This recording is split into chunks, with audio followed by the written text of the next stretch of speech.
নমস্কাৰ বন্ধু বান্ধৱীসকল, সকলোকে কথা এটা সুধো বুলি ভাবিছোঁ। নাজানো ময়ো ভালকৈ, ময়ো যিহেতু নতুন হয় আৰু একেবাৰে সৰু মানুহ নহয় জানো। মানে এদিন ভিডিঅ' এটা পালোঁ বাইদেউ এগৰাকীয়ে, তেখেতে ক'লে কি লাইফটো বোলে শ্বেয়াৰ কৰিব নালাগে, বেলেগৰ লাইফ শ্বেয়াৰ কৰিব নালাগে কয়। সেইটো জানো সঁচা?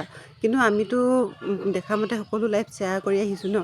সকলো লাইফ শ্বেয়াৰ কৰিছোঁ, সকলোৱে কয় লাইফটো শ্বেয়াৰ কৰিবা, বন্ধু লৈ যাবা, সকলোৱে তেনেকৈ কয়। কিন্তু মইতো সকলো লাইফ শ্বেয়াৰ কৰোঁ, নাজানো তাৰ ভিতৰতে কোনটো সঁচা কোনটো মিছা। এদিন মানে ভিডিঅ'টো পালোঁ, তেখেতে কৈছে কি লাইফটো বোলে শ্বেয়াৰ কৰিব নালাগে, বেলেগৰ লাইফ শ্বেয়াৰ কৰিলে নিজৰ প্ৰফাইলটো বোলে ফেচবুকে, মানে সিহঁতৰ কথা মই ভালকৈ নাজানো, এইবিলাক শুনিছোঁ আৰু তথাপিও মই ভাবিলোঁ আপোনালোকৰ কথাটো সোধোঁ বুলি। মানে শ্বেয়াৰ কৰিব লাগে নালাগে, আচলতে কোনটো কথা সঁচা?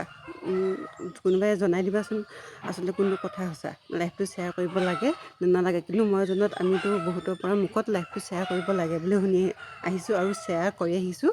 তাৰপাছত প্ৰফাইলৰ পৰা ডিলিট কৰি দিওঁ আৰু এদিন এগৰাকী বাইদেউ পটককৈ পাই গ'লোঁ নহয়, বোলে লাইফটো শ্বেয়াৰ কৰিব নালাগে, বেলেগৰ ভিডিঅ' শ্বেয়াৰ কৰিব নালাগে, শ্বেয়াৰ কৰিলে বোলে নিজৰ প্ৰফাইলটো বেয়া হৈ যায়, ফেচবুকে কিবা এটা কৰি দিয়ে বুলি ক'লে দেই। মই ভালকৈ নাজানো ইমান সিহঁতৰ নিচিনা কথা ক'বলৈ, হ'লেও মানে কথাটো আপোনালোকক সুধোঁ বুলি ভাবিছোঁ।